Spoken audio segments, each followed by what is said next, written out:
Hello everyone, this is General History, and this is part 3 of our Ultimate General Civil War series. We are playing as the Confederates, as you would remember. Last episode we won the Battle of Big Bethel, and now we are moving on to our first grand battle, which is the Battle of First Bull Run.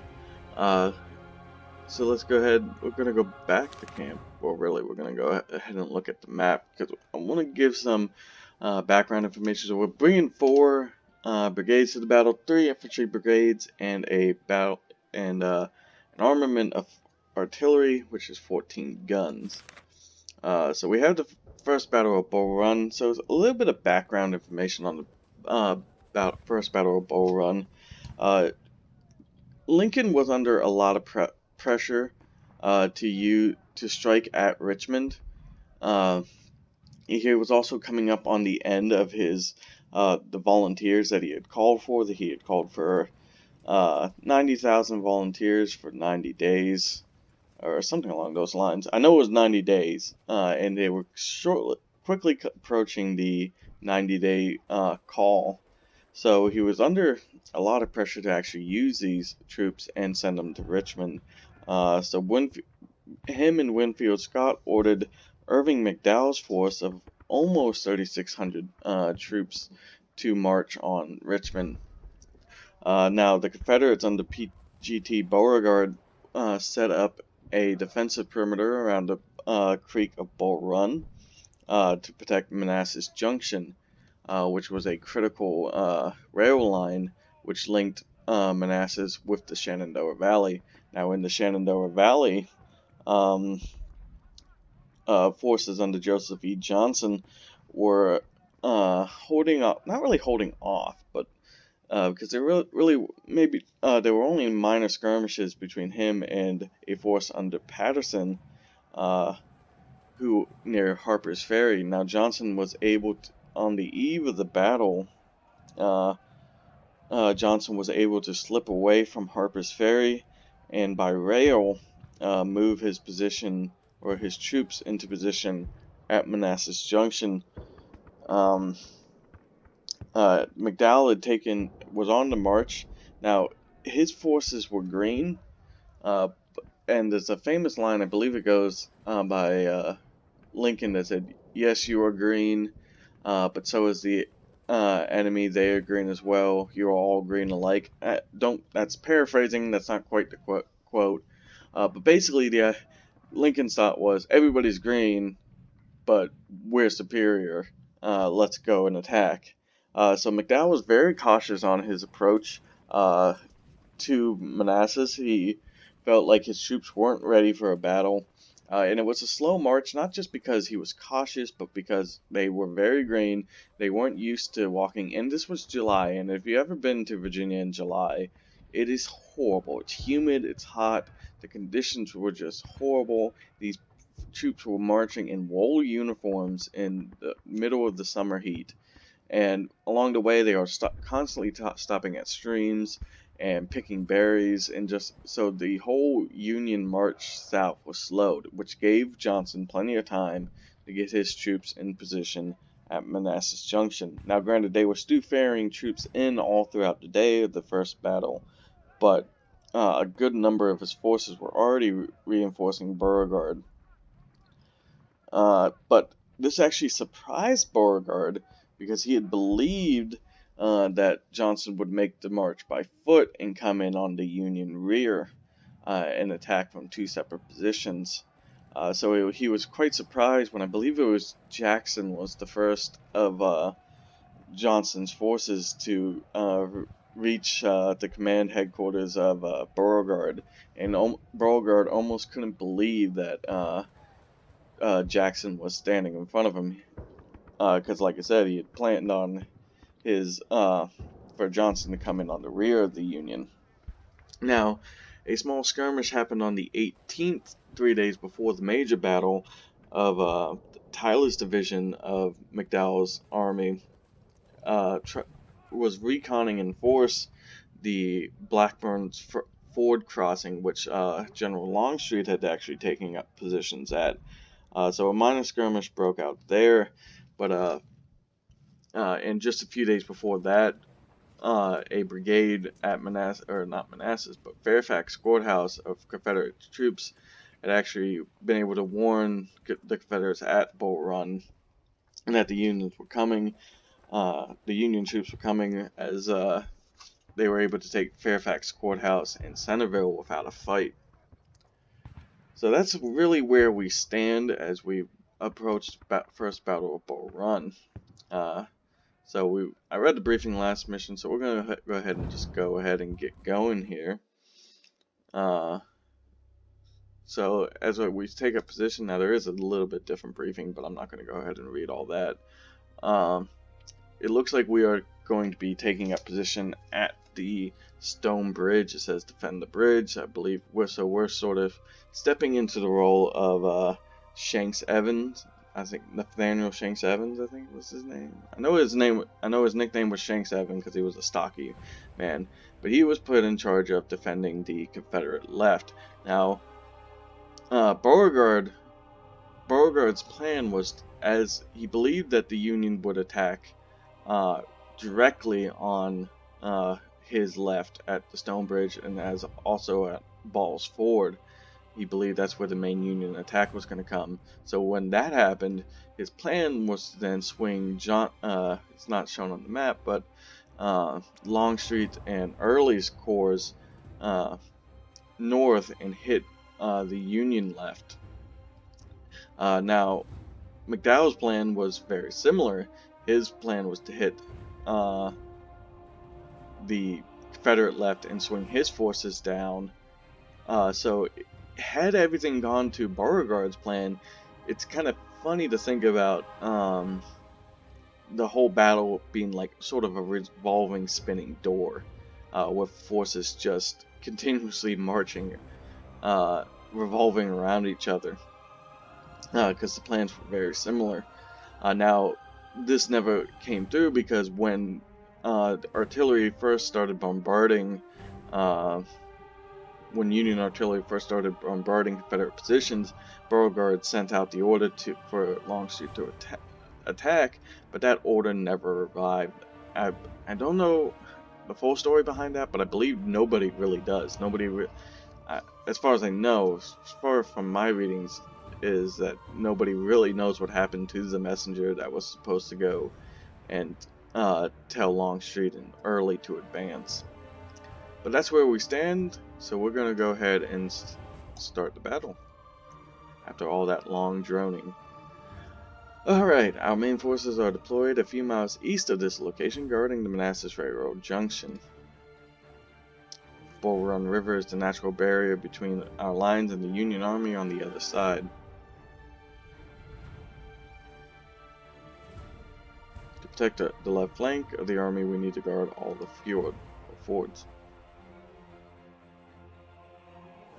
Our forces are stretched thin along the Bull Run River. We do not have sufficient regiments to guard this passage, but you need to be alert for any enemy movement. McDowell may attempt to cross with a portion of his army from here, which of course is what happens. The small hill near Matthews Farm is a good position to create a defensive line in case the enemy threatens our left.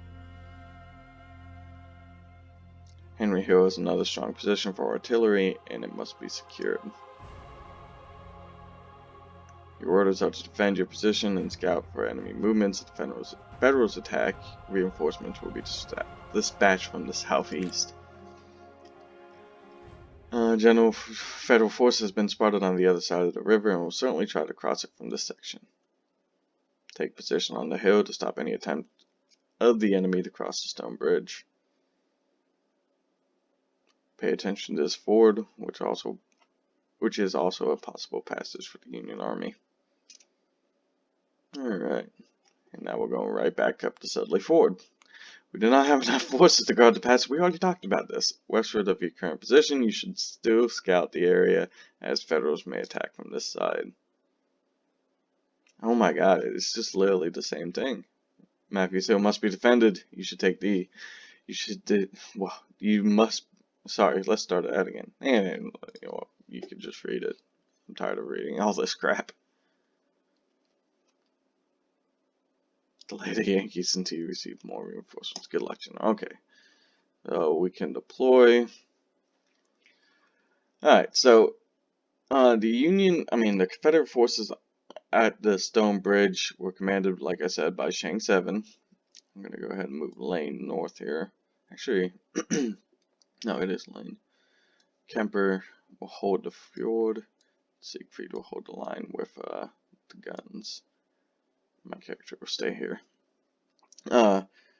So the Union forces that attacked across the Stone Bridge really didn't even attack. So Taylor's division was sent to, which was the first division, was sent to basically hold the Confederate left at the Stone Bridge. It was only supposed to, which was on the Warrenton Pike. It was only supposed to be a feint, as the rest of his army, McDowell's army, would go north all through these woods, and they did have a terrible time. In fact, the Union started their march, I believe, at like 2 in the morning, and they didn't even reach Studley Ford until 9. All this time, like I said, Taylor's division, which was actually backed up, I believe it was a coastal defense gun. I believe it was like a 30-pound Parrott rifle. I could be wrong. But it was a massive siege coastal defense gun that they had actually brought forward and were actually attacking across the river with. But this whole time Taylor's attacking across the river. Evans eventually gets word from his signal spotter that his flank has been turned and that Union forces are moving north, and he would move about 900 of his 1,100 men to Matthews Hill. So let's go ahead and start. Sorry. So go ahead and put Kemper guarding the ford. Actually, what we'll do is we'll put him on this hill. Siegfried get in position here. And Lane, we're going to go ahead and just move him in position at Matthews Hill.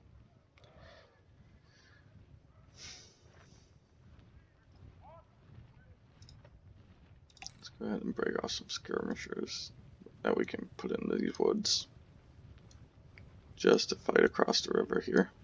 That's good.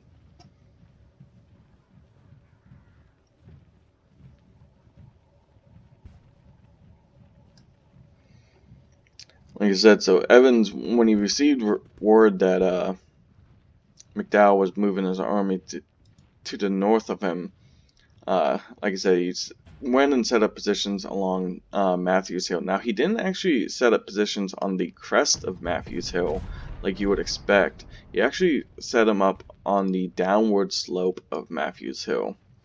So basically meaning this back slope of Matthews Hill. In fact, I believe he was actually set up here, just south of the Matthews farm. And the reason he did this, it's actually a very effective strategy. I believe it was first implemented by Napoleon, and the idea is, by setting up when you're on the crest of the hill, you're exposed. Although you have the high ground, you're also exposed to all the enemy fire that they can direct on you. By setting up on the downward slope of it, the enemy then has to crest the hill, and the idea is, as they crest that hill, you can direct fire onto them. What I think I'm going to do, I think I'm going to break off skirmishers just to keep in the rear in case they charge. That way, if this group gets in the melee, they still have a group in the back firing in on them that can actually launch volleys.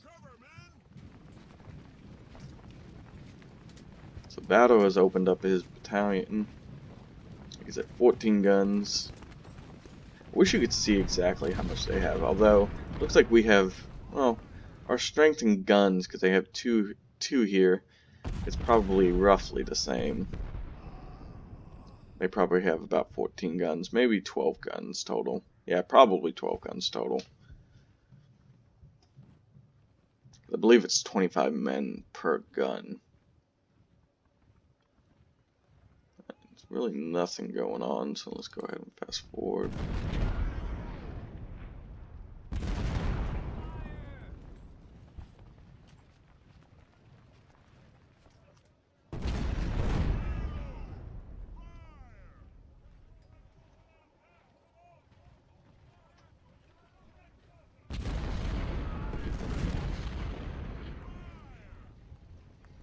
Okay, now they're finally starting to move some troops across.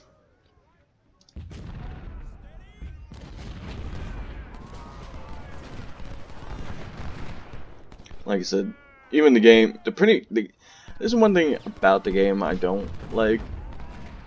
Well, I mean, if you know your history, you know it's going to happen anyway.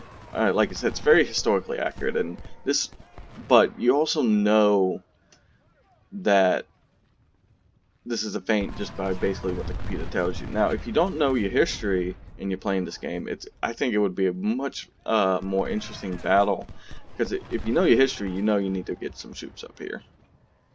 And while playing as the Union, it's funny, when I played as the Union, I didn't actually even attack with these forces. Like I said, I played the first up to the first battle with Bull Run with the Union forces. I didn't actually even attack. All I did was actually send all these troops north and crossed at Farm Ford up here, where Sherman was.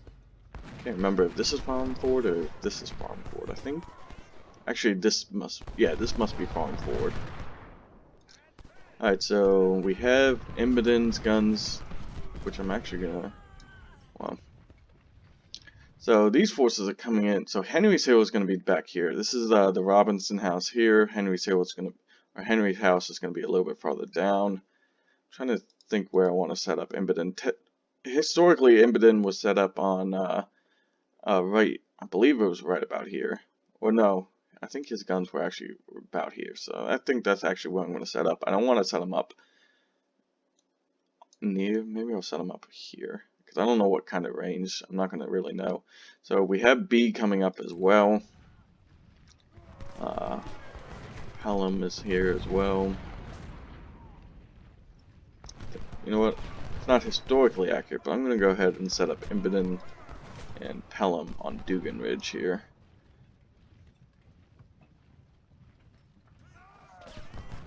And here comes Bartow as well, who's ended up surviving the last battle anyway. So let's go ahead. I'm going to have Bartow set up on this slope of the hill. And B will set up on this slope. Just because, I mean, traditionally, like I said, you could play this historically, but I think that'd be a fool's errand to play this game historically. In fact, by this time that B and Bartow were actually moving forward, Evans was actually already in heavy combat. I believe he had been in combat for about 45 minutes to an hour at this point by the time that Beauregard and Johnson started sending his troops into the fray. Once they sort of realized that, yes, the Union is actually attacking their left. Like, they're committing all their forces to the left. Now, interestingly enough, on Matthews Hill, Evans was supported by the 1st Louisiana Tigers under command of Major Robert O. Wheat, which is where we get the famous Wheat's Tigers.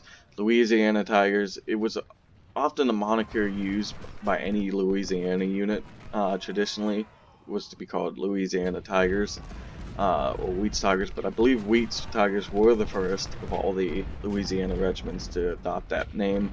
It's actually where the name, if you're LSU University fan, that's where they get their name as well. There, of course. So Beauregard has reached the field, so let's go ahead. Although not traditionally, I'm going to go ahead and give these guys the moral support they need over on Matthews Hill. Hampton's brigade is also here as well. Hampton's brigade took up positions right on the banks of, what is it, Young Branch? Yeah, this is supposed to be Young's Branch. Okay, so now we finally have some of the infantry coming in. I think the Union infantry to the north coming in. I think Hampton's Legion, for now, I'm going to set up across Young's Branch here, because I don't want my core units exposed. I saw that cavalry coming in. I don't want any Union forces, because I don't know what the computer's going to do. I don't want any Union forces coming in hitting my core forces in the rear. I want to try and keep all my core forces as top-notch as possible. I'd rather sacrifice all the all of the computer units first. So, I'm all set up on Matthews Hill. I got my guns guarding my flank. How far can they reach? They can reach pretty far. In fact, I might want to move. I think I'm going to move Impotent a little bit more and use Pelham in Impotent's place.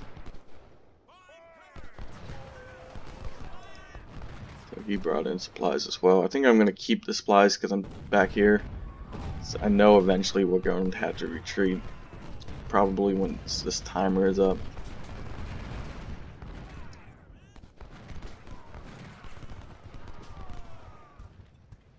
Move B forward a little bit. Like I said, at this point, by the time B and Bartow were even approaching this area, Evans had been in contact for a long time. Wheat's Tigers had actually launched an attack of their own, a spoiling attack of their own, which was thwarted by themselves and thrown back. Bravo Wheat was seriously injured in the attack. There's actually a pretty interesting story about he was actually shot through both lungs, and while being treated by the surgeon said something along the line, or he had told the surgeon something along the lines of, "I'm not ready to die," and the surgeon responded with, "Well, there's no case on record where, somebody has been shot through the lungs and has survived," and he said, Wheat responded with, "Well, then I'll put my case on record," which he did. He did survive. Now, unfortunately for Wheat, he would actually go on to fight at the Battle of Gaines Mill, where he would unfortunately die. So he wouldn't last the length of the war. So even though he was able to put his case on record, he unfortunately would eventually perish. So B seems to be getting the brunt. I'm gonna go ahead and do that spoiling attack with Bartow instead of Wheat. Lane, I'll keep it these. Like I said, Lane is my troops. I don't want to lose them. So we're doing fine on the bridge. I'm not too worried about that. Okay, Wilcox is pressing our flanks now, so we'll go ahead and get one volley off of Bartow and then move him back.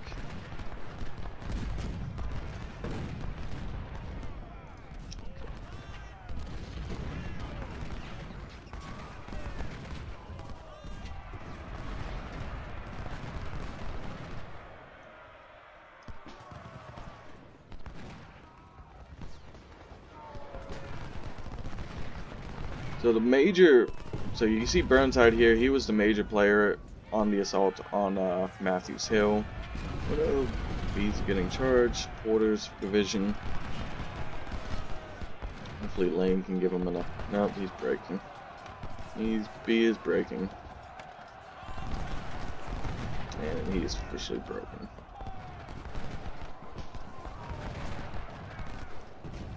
Alright, not historically accurate, but we're going to go ahead and move Hampton's Legion up. B can take positions on the rear to guard my flank on the bridge.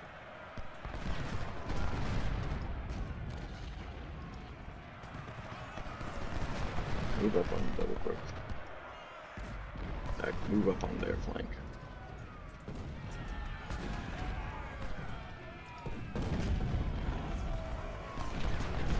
Break off some skirmishers in case they charge Lane. Oh god, Lane just broke.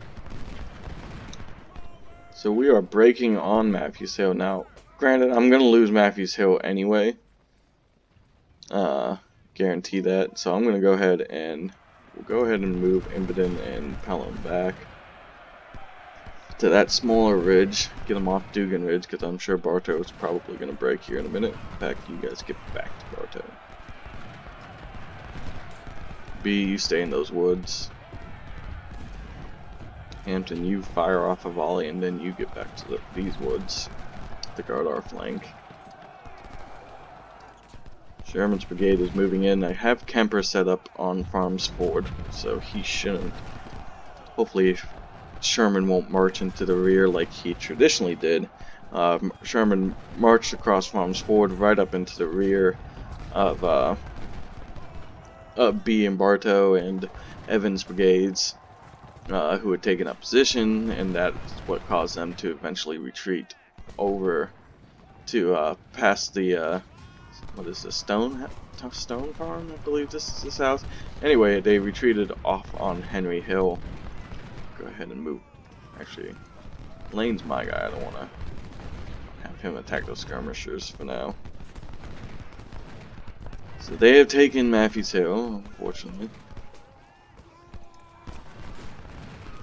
Reload, Hampton. Your forces have good guns. Hampton was a very rich, I forget what he was. Was he a plantation owner? I forget. Oh, you withdraw. Get out of there. Oh no. He was a very rich plantation owner, and he had actually... See, that's not right. He had actually equipped his troops. Granted, there's some debate of whether he had actually received them by the time of the battle, but Hampton had actually equipped his forces with the British Enfield rifles. He had ordered, I believe, 400 of them for his forces, and had equipped them with a... Yeah, he's actually in pretty good cover in that force there. We still haven't seen Sherman poke his ugly head out yet.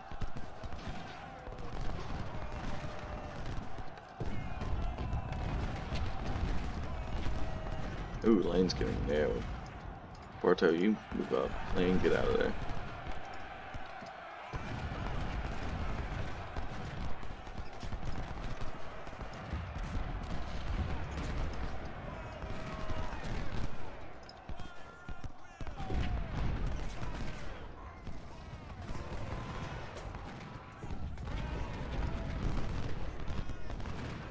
So B's about to break again. Still haven't seen a push by Sherman yet.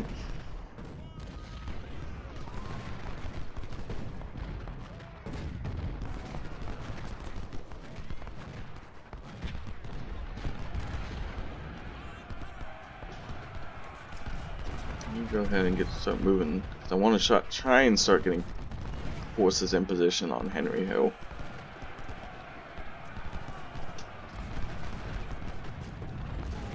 B is broken. Let's go ahead and move one of these guns back.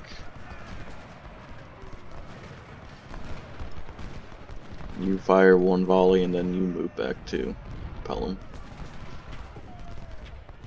Telling him like he's actually there.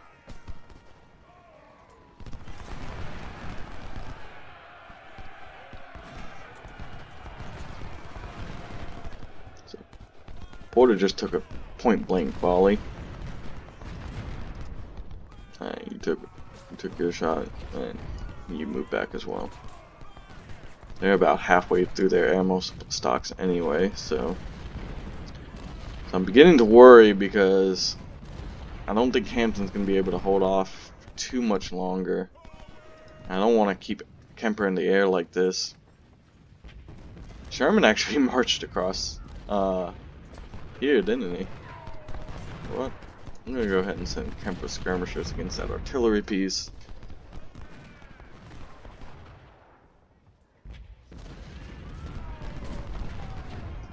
See, maybe we can break their artillery. Oh wow, there's a lot. You know what, Kemper? I'm gonna send this. This might be foolish. Actually, yeah, no, I'm not gonna send Kemper's whole battery. In fact, you guys just get out of here. Kemper, I'm gonna have him retreat back to this homestead. He'll guard the retreat from Stonebridge once this battle opens up a little. Lane, you go ahead and retreat as well. You take up Hampton, where Hampton would have traditionally took up positions. B, you keep guarding around here. Bartow is steadily holding on out there. I don't know how. So is Hampton, actually. Surprisingly enough, he's actually giving it really good. I'll let him get one more volley off, and then I'm gonna retreat him. Okay. We're being told to retreat anyway. General, it seems the enemy has outnumbered us. We must retreat and reorganize our forces. Henry Hill is a good place to form our defensive line. General Jackson is moving up with fresh troops to help us. Shit. He's a lot farther back than I was hoping he would be. Stop the enemy offensive. Do not lose this hill, or our flank will collapse and we'll be forced to withdraw to Richmond. Alright, so actually gonna force these guys to hold their ground. Actually, get one more volley off Hampton.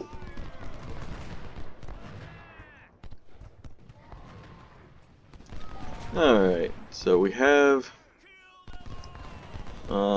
Jackson's Corps coming up. Let's see if we can go ahead and set them up in position.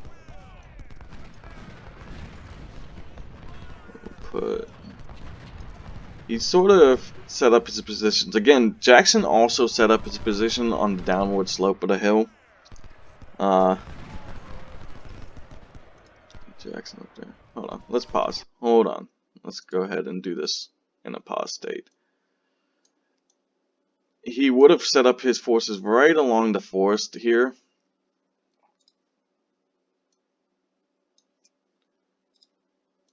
With his guns in front of him. Like I said, I don't know if I'm doing the right thing by actually setting him up in his traditional, the traditional way he did it. But we're going to do it anyway, just for shits and giggles, I guess. Like I said, his guns were in front of him. I'm starting to get overwhelmed here at the crossing, but I feel like it's a good area to hold. I probably should. I'm at least going to move my guns to this side. Alright. Lane, like I said, he's going to hold up in this farmhouse. Bartow, actually Bartow, you get down here as well. So, traditionally the Union would then set up Rick. So technically the Union at this point was so disorganized that McDowell had to basically halt his advance. And by doing so, he gave the Confederacy historically plenty of time to sort of get in good positions. This is really what gave Jackson his ability to get into good positions that he had. Ricketts and Griffin's guns would set up on Dugan's Ridge. That would be the only real pressure that the Union would put on the Confederates for a good 2 hours. So basically, between Evans and B and Bartow holding on to Matthews Hill as long as they did, and how long it took the Union to reorganize their forces for attack on Henry Hill, that's really what gave the Confederacy the edge. By that point, the Confederacy was already starting to ship in massive reinforcements, so that close to 3 hour time period that it took for, or 2 hour time period plus the about hour and a half that Evans had held on to Matthews Hill for, really gave the Confederacy the time they needed to get reinforcements to the battle. Johnson had actually given Beauregard command of the field. Even though I believe Johnson was the higher ranking officer, Johnson would go back and actually order troops from the right. Now that they knew that the Union was massing all their troops on the left, he would actually order, it was Early's division to withdraw. Yeah, Early's division to withdraw and start heading left. Cox's division, who was holding on to Ball's Ford Road, was also sent left in support. So that's where we're at right now in the battle. Like I said, the only Union pressure, like I said, was from Ricketts and Griffin's guns that were set up on Dugan Ridge, as well as Sherman did actually push against Hampton's Legion, which would have been set up in these woods. I'm gonna let them probably get one more volley off before doing just that, retreating them to these woods. But I think actually we're at 35 minutes. I think that's actually where I'm gonna stop, pause this battle, and we'll pick it up in the next episode. I like the way that sounds. So, alright, so that's where we're gonna stop. This is General History signing off, and I'll see you in the next episode. Bye bye.